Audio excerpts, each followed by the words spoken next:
Dad and Grandma went to Hawaii, just the two of them, for a vacation. My 6-year-old son Sam told me, tears in his eyes, left alone in the room. Is that really true? I asked in shock. They said only 2 people can go, so I have to stay home, he replied. I rushed to Sam and hugged him tightly. Balancing parenting and work, I had asked my husband to look after Sam during a 3-day business trip over the weekend. But what welcomed me back was an empty, dark house and my son, Sam, left all alone. My husband and his mom in Hawaii. I hadn't heard anything about that. Leaving a 6-year-old child home alone to go on a trip is unbelievable. It's not human. I tried to contain my rising anger as I continued talking to my son. It must have been tough for you. You must have felt so lonely. If it weren't in front of my child, I'd feel like screaming my head off. My husband, who used to be cooperative in our family life when we first got married, gradually stopped spending time at home as our son Sam got bigger. He was always with his mom, glued to her side, every weekday and weekend, practically living at her house. I ran out of patience and tried to discuss it many times.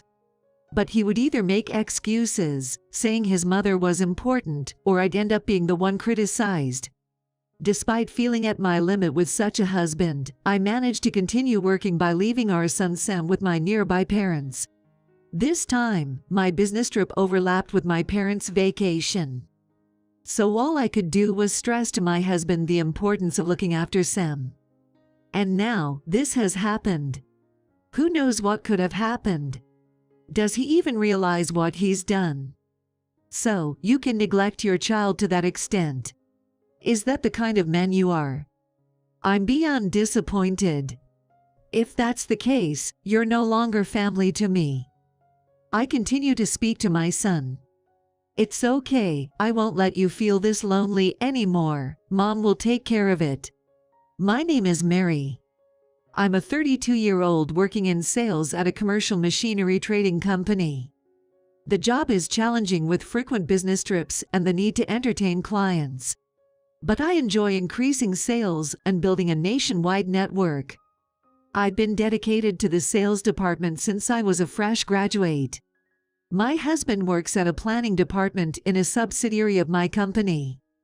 His name is Tyler. Though we seldom meet at work due to different offices. We met at a large company drinking party and started going out for drinks occasionally. Our interactions naturally increased when he was transferred to the head office where I work. And, having compatible personalities, we grew closer and eventually started dating.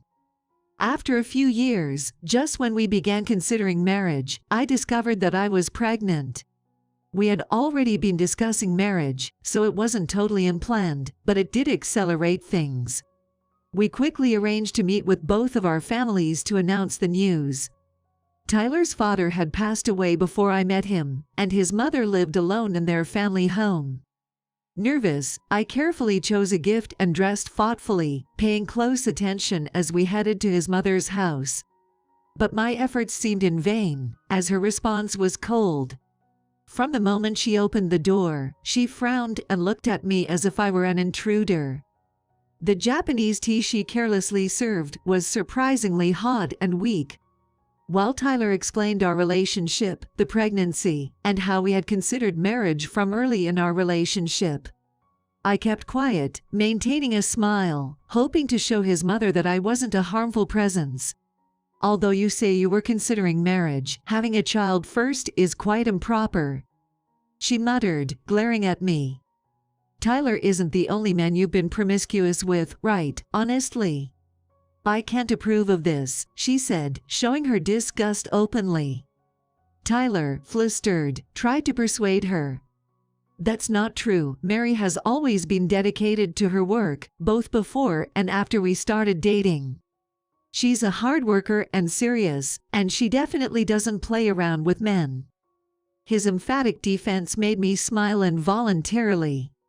Just as he said, I was so immersed in my work that I hardly had any boyfriends. Tyler and I grew closer through our work connections, and we didn't have the luxury to spend our private time playing around. If I had free time, I would rather devote it to studying something useful for my job. If Tyler says so, I'll trust him, but all this talk about work. It's not like it's necessary for a woman to try so hard. It's actually bad manners to not know your place and just imitate working men, don't you think? Despite her continuous grumbling, my mother-in-law eventually consented to our marriage. I expected some disapproval regarding the pregnancy, but it was quite shocking to be criticized for being dedicated to my work. It seems her generation still holds outdated views, and a woman like me might not be understood. However, her attitude had been cold even before we had this conversation. Already I feel filled with anxiety about whether we can get along well in the future. Looks like she was against our marriage, huh? It was raining on the way back. As I hid my downcast face under the umbrella and muttered, Tyler laughed cheerfully. But in the end she agreed, didn't she? Mom's been living alone and doesn't get to meet people much. So she was probably nervous meeting someone other than family for the first time in a while. Maybe she's just shy around new people. She'll be fine once she gets used to it. His bright voice resonated well, even amidst the sound of the rain. He might be trying to cheer me up, or maybe he genuinely isn't worried. Hearing his words, I reflected on my negative farts. I shouldn't judge people based on first impressions. Isn't that what I've always learned in my job? We're just beginning our journey together. After, preparations for our wedding progressed hastily, and we registered our marriage and moved into our new home. We chose a location convenient for commuting and close to my parents' house. Wanting to continue working even after having a child, it was important to have reliable support nearby, and being close to my parents' home was a key factor. Tyler readily agreed to this arrangement. During this time, I didn't have many interactions with my mother-in-law. Whether she kept her distance because she felt uncomfortable with me or because she was respecting our space, I don't know. Time flew by quickly, and as my belly grew, I took maternity and parental leave.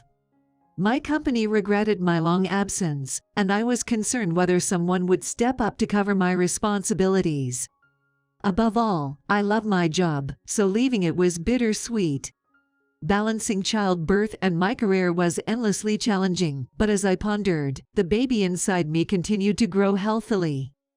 I promised to return to my job and went on leave. Soon after, I gave birth to a healthy baby boy. My husband, along with my parents, came rushing and celebrated joyously. "Congratulations, you did so well. I'm so happy to see my first grandchild's face." My mother, with tears of joy, and my husband, Tyler, said, "It's a boy. I can't wait to see what kind of person he'll grow into." But as long as he's healthy, that's all that matters, as he held the baby with unfamiliar hands. We named our son Sam. Calling him Little Sam or Sammy, my husband and I felt a tickling happiness spread in our hearts. After my son and I were discharged from the hospital, my husband, despite his busy schedule, helped a lot around the house and was proactive in caring for the baby. Caring for a newborn was extremely challenging, but my husband was wonderfully supportive. "You being such an excellent father is a huge help," I said, half-jokingly expressing my gratitude. Tyler nodded contentedly. "Mom raised me this way. Thinking about it makes me want to do my best too." At that moment, I should have felt more uneasy. We were talking about our family and our son, yet his mother's presence became a topic of conversation. Yet, I didn't pay much attention to his words, and confidently said, "It's going to be a long journey of parenting, but let's work together as a team," striking a determined pose. After all, we were living happily together. Finding a daycare for our son Sam was challenging, and I extended my parental leave, immersing myself in childcare. Time flew by, and Sam grew, able to sit up on his own, and starting to eat solid foods. Though busy with work, my husband made an effort to come home early, avoiding overtime, and continued to help around the house. He was indeed helping. Until recently. As our son turned 1, the attentiveness Tyler initially showed gradually began to fade. He still came home early. But he stopped helping with household chores or caring for our son, instead increasing his phone conversations with his mother. Even when talking to me, the topic often shifted to his mother. He talked about how she seemed lonely with no friends, or how she didn't feel like cooking when alone. This wasn't occasional, it became a daily occurrence, and I started feeling gradually exhausted. I don't think it's bad for him to communicate with his mother. However, I wish he would devote more time to our home, the family we have right here. He used to try so hard when our son was just born. Why has that changed? As I struggle to feed our child, who still finds it hard to communicate, I can hear my husband talking on the phone with his mother in the background. The cheerful tone in his voice, so different from the effort he puts in at home, increasingly frustrates me. And then, another year passes, and the situation worsens. Previously, we would have dinner together on weekdays and go out with our son on weekends. But lately, he has been frequently visiting his parents' home. His parents' house is within driving distance from his office. On weekdays, he goes straight from work to his parents' house and doesn't return until past midnight. And on free day nights, I receive messages like I'm going straight to my parents' house from work. Even when I reply, "This week again," or "I want to spend the weekend as a family," I get ignored. When I try to call him directly, he says, "Sorry, I'm busy right now." I'm changing a light bulb at Mom's place, as if it's nothing serious. Sure, his mother might not be able to do everything alone, but does he really need to be there every night for such trivial reasons? I can feel my blood pressure rising. I'm helping her with shopping for heavy items like detergent and big bottles of condiments. She can't do it alone. Plus, I'm her only son, so it's unavoidable, right? He would argue back with such excuses. Phone and message records have confirmed that he really is at his parents' house. It's a small consolation that he's not cheating. Still, the fact remains that he hardly spends any time at home.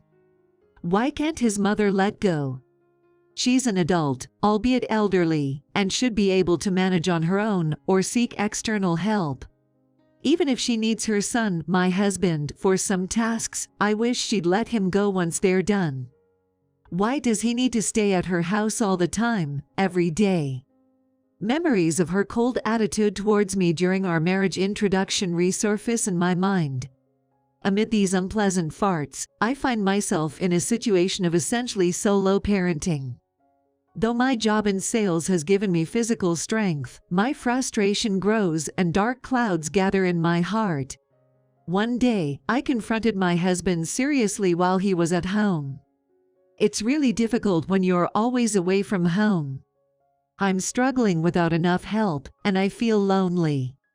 Sam needs to see his father more. Please, let's spend more time as a family. That day, a torrential rain was pounding outside our window, the sound of it relentless and loud.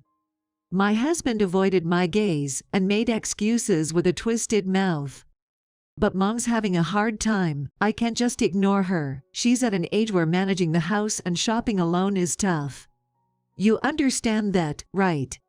Maybe so, but how about doing the more difficult tasks for her in one go, and then spending the other weekends with us? How about creating some balance? I tried to calm down my suddenly confrontational husband, continuing the conversation with composure. I wouldn't outright deny his needs. I'd offer alternatives while understanding the necessity. A method I learned from my job. So, you're saying I should just pick a day to go, and then leave her alone the rest of the time? While I'm trying to have a calm discussion, my husband is getting increasingly emotional. How many times do I have to say it? Mom is lonely living alone without knowing hardly anyone who could help her.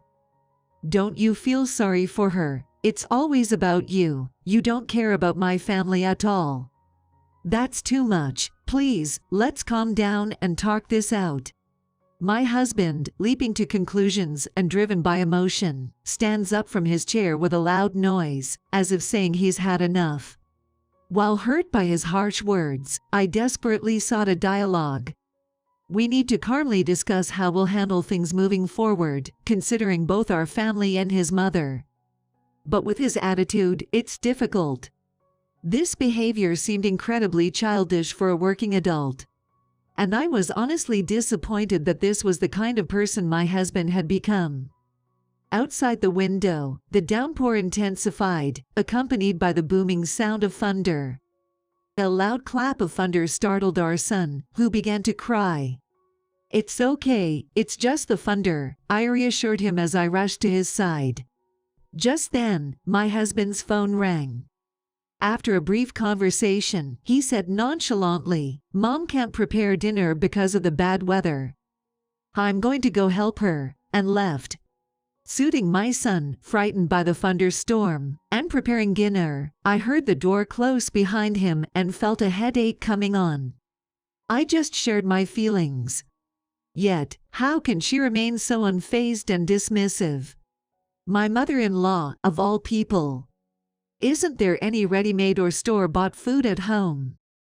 Does she really need to monopolize her son every single night and on the weekends? If she's truly struggling to live alone due to her health, there are options like hospitals or support services. Yet, I've never heard my husband mention anything like this. Just like the cold storm outside the window, a similar storm raged within my heart. Months later, with the situation unchanged, I finally got my child into daycare and decided to return to work. It turned out to be a return to work after 2 years, and I desperately tried to regain my work instincts in the limited time I had. When work overlapped with daycare hours, I relied on the help of my parents who lived nearby. Ideally, I would have liked my husband's help at such times, but he was always tied up at his parents' house, so I had no choice. Despite their bitter feelings towards my husband's actions, my parents seemed to adore their grandchild and happily took care of him. "Sam, you get bigger every time I see you. Kids really do grow up fast." As my mother lovingly said this, she prepared my son's favorite dishes. Her words warmed my heart, which had been worn thin by worries about my husband. Back at work, I began to build trust with colleagues and clients who had changed during my absence, boosting my sales numbers as a saleswoman again. "You're exceptional, managing all this while raising a little one. Not many female employees can do that." My boss praised me. Gradually, business trips became part of my schedule. Initially hesitant, I realized refusing them could jeopardize my job, so I managed to persuade my parents to care for my son overnight. My parents happily prepared various things like a bed and towels for my son. And he seemed to enjoy staying at their place, different from our usual routine. As time passed, my son Sam started elementary school. He looked so small with his new backpack, shining bright as a first grader. Leaving home together in the morning became our routine. Then after school, he'd go to an after-school program or to my parents' house, and we'd return home together at night. Sam was on the quieter side among kids his age, avoiding rough play and harsh words, preferring to play with toy trains or observe plants and flowers. His friends were mostly calm boys and girls, too. "Mom, today at school, in the garden, I was looking for caterpillars." My son, earnestly sharing such stories, is truly precious to me.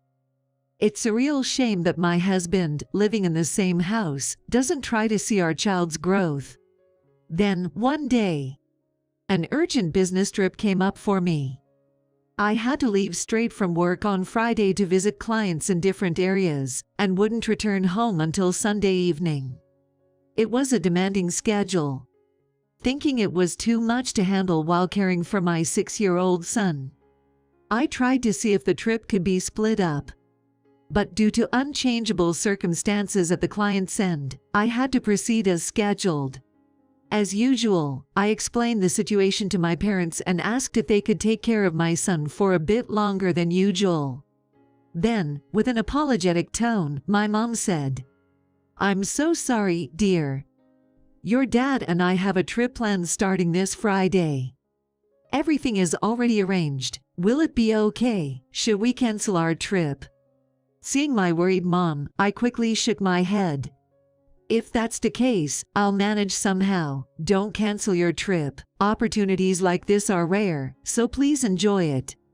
As I smiled, my mom, repeatedly apologizing, smiled back with relief. Later, when I asked about their destination, she mentioned they were going to a hot springs resort, a bit further away. I hope they enjoy themselves and get some much-needed rest. Then, I spoke to my husband Tyler about the issue. "I need you to look after Sam this weekend. My parents are going on a trip, and you're the only one I can ask. He's 6 now, so it shouldn't be as tough as when he was a baby." Tyler, sitting cross-legged on the floor watching TV, looked annoyed. But I can't leave my mom alone." "Not this again." Fighting to keep my cool, I spoke very calmly. "Just from this Friday to Sunday, I absolutely can't leave Sam at my parents'. You can take care of things with your mom beforehand. Please, just this weekend, stay home and take care of Sam." Well. My husband kept giving non-committal answers. Is it really so unpleasant for him to spend just 3 days away from his mother and with his own son? Trying to suppress my growing irritation, I asked him to make necessary arrangements with his mother beforehand. "I'm counting on you. You need to take care of Sam this Friday, Saturday, and until Sunday evening." With that emphasis, I hurriedly started preparing for my business trip. I remembered how we promised to work hard together on this long journey of parenting when our son was just a baby. Were those words at that time just a lie? I was deeply saddened by how much my husband's attitude had changed. The business trip was extremely tough. Traveling from the office to the client by bullet train. Attending meetings followed by dinner gatherings, then collapsing into sleep at the hotel. The next day involved attending a large-scale training session with associated companies from morning till evening. On the final day, Sunday, I took the earliest bullet train. Participated in a golf event that also served as a networking opportunity. Had dinner with my boss, and by the time I was flying back home, the day was already turning to dusk. It was a clear day, and the setting sun dyed the sky orange. The setting sun illuminated our apartment building, almost dazzlingly bright. And then, I returned to my home for the first time in 3 days. As I said I'm home and tried to open the door, I found it unexpectedly locked. Was my husband ever so cautious as to lock the door when he was at home? With this small doubt in mind, I unlocked and opened the door myself. Inside, the house was eerily quiet. "I'm home." Even as I called out, there was no response from my husband. Not a trace of his presence, nor the sound of the TV. The curtains were drawn shut, blocking the evening sun from entering the room. Could it be that my husband and son went out for some fresh air? With that thought, I opened the living room door. The sight that greeted me left me speechless. In the empty living room, my son sat alone, just a solitary figure. In the room, with no lights or TV on, my son was sitting on the sofa, silently opening a book. This scene was so lonely, sad, and frightening. "Sam." I dropped my bag and ran towards my son, screaming. Why is my son alone? There was no sign of my husband. He was clearly absent. Did he leave our son behind and go out alone? "Mommy." Noticing me, my son closed his book and clung to me. He must have been so lonely. Tears were welling up in his eyes. "What happened? Why are you alone? Where's Daddy? Did he go shopping or something?" As I bombarded him with questions, my son's face turned red, looking like he might cry at any moment. Watching him struggle for words while sobbing, my heart ached. I'm sorry. It's hard to answer so many questions, isn't it? Where's Daddy? What happened? I asked again, holding my son in my arms. Through his tears, he answered, Daddy went with Grandma. What? I exclaimed in surprise. In this context, Grandma obviously meant my mother-in-law.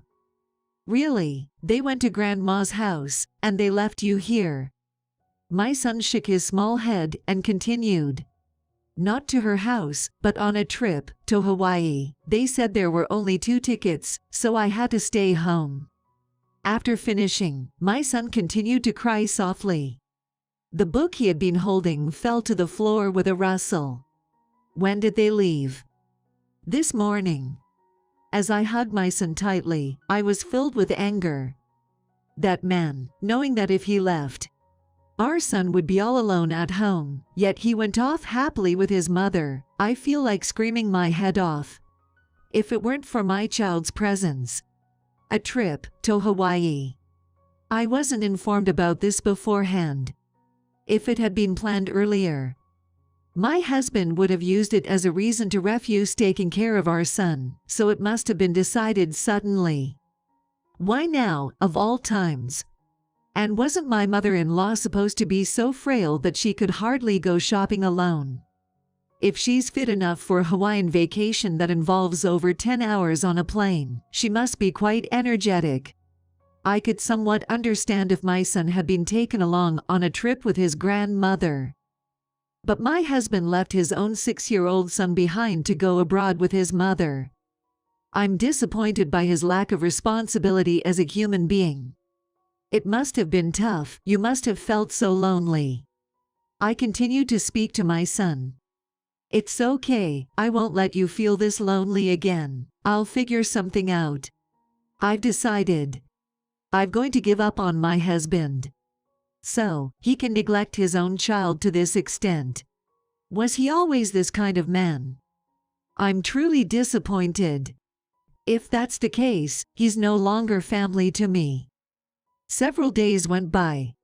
After taking a day off as compensatory leave, I resumed my routine of commuting and having my parents look after my son in the evenings, living a happy life. Every day, my smartphone was flooded with dozens of calls from my husband. I couldn't bring myself to speak with him, no matter how many hundreds of times he called. I had been ignoring all his attempts to reach me. Then, 5 days later, I thought maybe it was time to talk and whimsically answered what must have been his 100th call. As soon as I pressed a call button, my husband's angry voice burst through. Mary, where the hell are you right now? His voice was so loud I thought my eardrum might burst. Frowning, I pulled the phone away from my ear for a moment.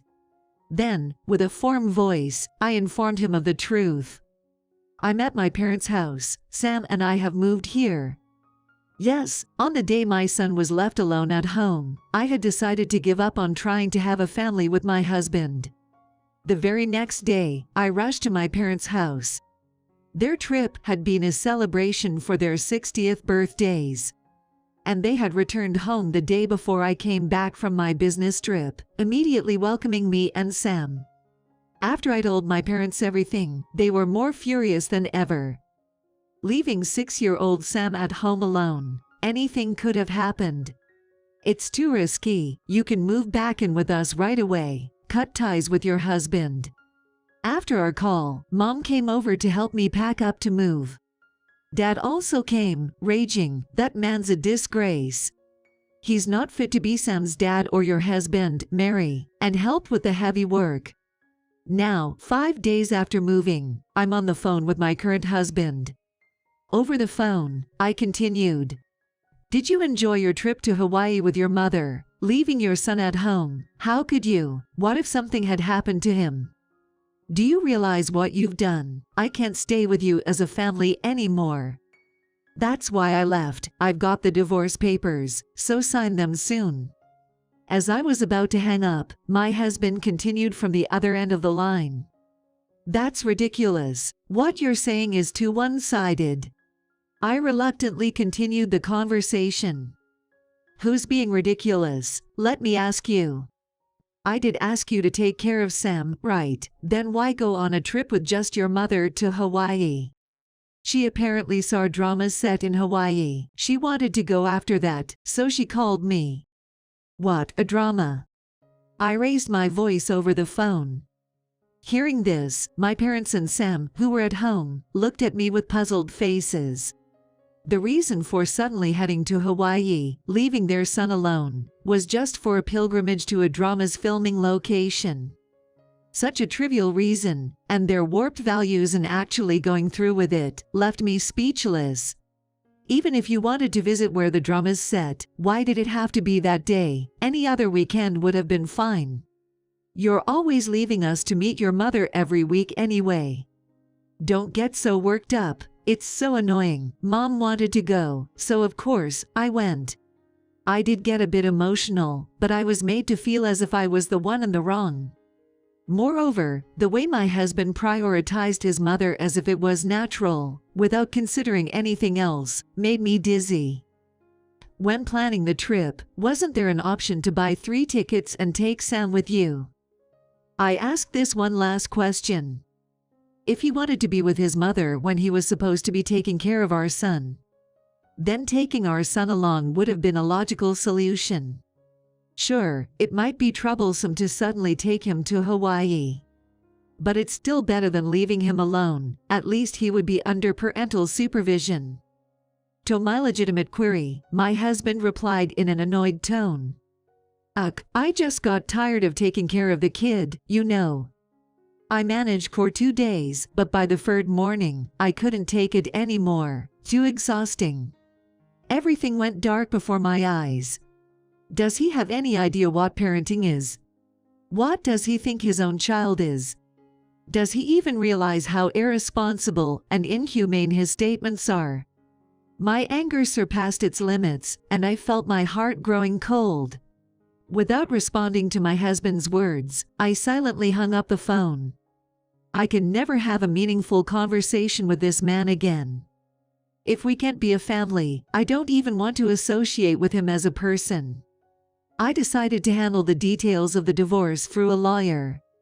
When I told my parents about the phone conversation, an incident occurred where my enraged father almost flipped over the table. Not a katatsu, which my mother and I managed to stop just in time. There was also a moment where my son and I comforted my mother, who continued to weep with a broken heart. With that, I began taking steps to officially proceed with the divorce. 2 weeks later. Hold on a minute, we just got back from a trip to Hawaii and have no money. How can we pay such alimony? We were having a meeting about the divorce, involving my husband, his mother, and our lawyers. When I presented the prepared divorce papers and alimony pledge, my husband began to rant upon seeing them. And why do I have to pay alimony just for going on a trip with Mom? As he expressed his dissatisfaction, the lawyer explained, in principle, there's a duty of cooperation and support between spouses. Your failure to assist with home and child care responsibilities constitutes a breach of this duty, allowing Mary to rightfully claim alimony. As I nodded, the lawyer produced another document and presented it to my husband. It was a statement of my bank account. And Tyler, it appears you've been using the household funds without your wife's knowledge for your mother's sake.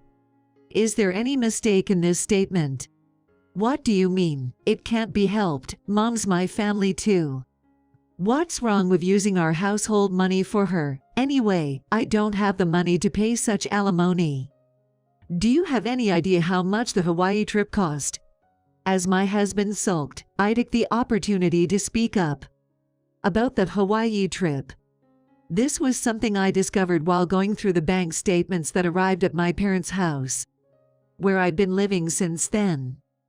The expenses for the Hawaii trip were taken from our savings, right, and not just any savings, but from a separate account we had set aside for Sam's future.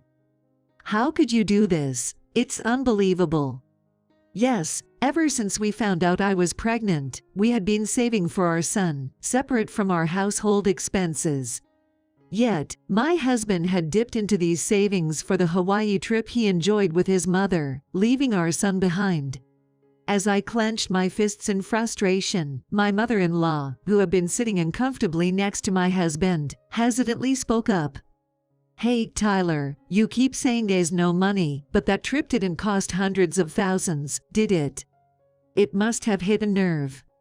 My husband jerked his shoulders and then turned to look at his mother. Her statement was not a lie. The very person who had repeatedly called my husband away from our home, effectively pulling him away from our family, was now revealing the truth. Yet, despite this revelation, you didn't even have enough savings for minor household help for your mother-in-law, or a few $1,000s for a trip to Hawaii. I delivered the final blow. Next to me, my husband ground his teeth in frustration, as his mother exclaimed in surprise. "Why, Tyler, you said you were earning well in your planning role at a well-known company. You couldn't even afford the Hawaii trip with your own money." I nodded and addressed his mother. That's right, my husband hardly had any savings of his own. Despite being in the planning department, his job involves a lot of back-end office work, and I actually earn more than he does. I can't believe it. He lied to me. No savings, and earning less than that woman. I had no idea. I was irked by being referred to as that woman by my mother-in-law. But the more pressing issue was my husband, who was now the target of scrutiny. Yes, it's true that I had Tyler help with shopping financially because my pension wasn't enough. But I thought I was just relying on my successful son. To think I was benefiting from the money that woman earned. Oh, how embarrassing. My mother-in-law dramatically covered her face and pretended to cry. Tyler quickly stood up, trying to reassure her. "No, Mom, it's not like that. I said I was earning well to give you peace of mind. And buying things you want is my duty, isn't it? The money in the house is as much mine as it is hers. Is it really something to make such a fuss about? Be quiet. I've been telling the neighbors how much my son earns, and even if it's about money, I don't want anything to do with that woman." As my husband tried to make excuses, his mother's voice grew even louder, drowning him out. "Aren't you ashamed of yourself as a man? I don't recall raising such a disgraceful son. Huh, I did everything for you. How can you say that now? A mother-obsessed husband who neglected his family for his mother. A mother-in-law who looked down on me, his wife, and tried to monopolize both her son's time and money." I watched their low-level bickering with a detached gaze. After a while, I intervened in their petty argument. Mother-in-law, I'm sorry to disturb you while you're upset, but I will also be filing to receive damages from you." Hearing this, my mother-in-law's eyes widened in shock. "How does this concern you? Damages? What have I done to you? You made him abandon his duties at home almost every day, especially on weekends. Plus, unknowingly though it may have been, you used my money through Tyler for high-end brand bags and clothes. My money." Saying this, I looked at the lawyer. He nodded and handed the mother-in-law the damages claim document. "Don't be absurd. A nobody who made a kid before marriage has no right to say anything to me." My mother-in-law screamed, practically spitting in anger. "Not knowing isn't an excuse. I thought my son was just being filial to me. You earning recklessly without considering Tyler's role as a man are just insolent. And now you say you won't let me use your money. What a horrible woman. I should have stopped the marriage back then. To think such an ugly person could be my daughter-in-law. How awful. Mother-in-law, isn't that a bit too much?" Reaching my limit of being insulted, I retorted. "How much you're able to earn is not determined by gender, but by an individual's capability. I have the ability to earn money, and your son lacked that. That's all there is to it. Even if it were his money, don't you think it's wrong as a parent to indulge in luxuries?" "Shut up, don't lecture me, you brat." between me, who has worked hard, studied, and gained trust through my achievements, and you, who judge people only by gender, money, or appearances, I wonder which one of us is truly ugly." After I finished speaking, my mother-in-law let out an inarticulate shriek and lunged at me across the table. At that moment, the lawyer cleared his throat loudly enough for everyone to hear.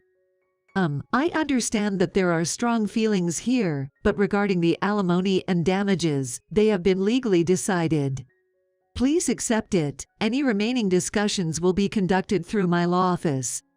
The lawyer assertively steered the situation away from what could have become a physical altercation among the three of us. I parted ways with the lawyer and headed home, where my son and parents were waiting. My husband and mother-in-law continued their bickering, gradually disappearing into the hustle and bustle of the city. "Mom, welcome back." When I got home, my son ran up and hugged me. My parents, who had been worried about me, listened to today's events and again fluctuated between anger and sadness. At least with this, we were finally able to embrace a peaceful life. The house I returned to wasn't the one I grew up in. The old house had been torn down, the land sold, and a few years ago, we moved to this barrier-free house, considering our future needs. In the kitchen, Mom was busy preparing dinner. I joined her, and together, we made a warm, comforting pot of stew. Gathered around a warm meal to enjoy a joyful family time. My son smiling as he talks about his day at school. It was the birth of a peaceful, warm family home. Since Tyler still works at the same headquarters as I do, I was able to hear about his situation through rumors from other employees. My husband and his mother, burdened with alimony and the request for damages, continued their lavish lifestyle without cutting down. Trips to places seen in dramas, along with expensive brand clothes and bags, lead them to significant debt within just a few months. They had already exhausted the inheritance from my father-in-law. And eventually, they had to sell the house and he left behind. Reluctantly, Tyler and his mother moved into a cheaper apartment. Still, with only his income, they struggled to pay off their debts, and his mother had to start working part-time. Accustomed to respecting status and age, my mother-in-law struggled to adapt to a workplace where she had to take directions from younger supervisors, and felt humiliated while working to pay off her debts. After our divorce, Tyler's situation worsened as rumors of his debts and his dependency on his mother spread. Despite marrying a successful woman from the sales department, he couldn't bear the ridicule for being a mama's boy who neglected his home, leading to our divorce. Unable to endure the daily mockery, he eventually resigned voluntarily. Meanwhile, the constant nagging and complaints from his mother, stressed out from being bossed around by younger colleagues and superiors, destabilized his mental health. When he started job hunting, his poor physical and mental condition showed in his appearance and attitude, resulting in no job offers. Eventually, he had to settle for a low-paying, irregular job, working tirelessly day and night. This meant that he and his mother couldn't even enjoy the exclusive mother-son time she had so desperately wanted at my expense. Struggling with low wages and long hours, they continued their impoverished life, burdened with debt repayments and alimony. As for our home, "Mom, what's going on? Dinner looks amazing today." I was surprised by the array of dishes spread out on the table when I returned from work. There was a mountain of fried chicken, a colorful salad with lettuce, tomatoes, and eggs, steaming miso soup full of ingredients, and even a small pizza. "It's a celebration for your promotion to manager." My mother's joyful voice came from the kitchen. Since then, I had continued to pursue my fulfilling career, earning not only impressive results, but also the trust of my subordinates and juniors, which led to my promotion to manager. Upon hearing the news, my mother immediately prepared a feast. Guess what? I microwaved the pizza. My son ran over to me, proudly announcing his contribution. I patted his head, and he laughed joyfully. "I never thought our daughter would turn out so well," said my father. Then my mother chimed in, "Oh please.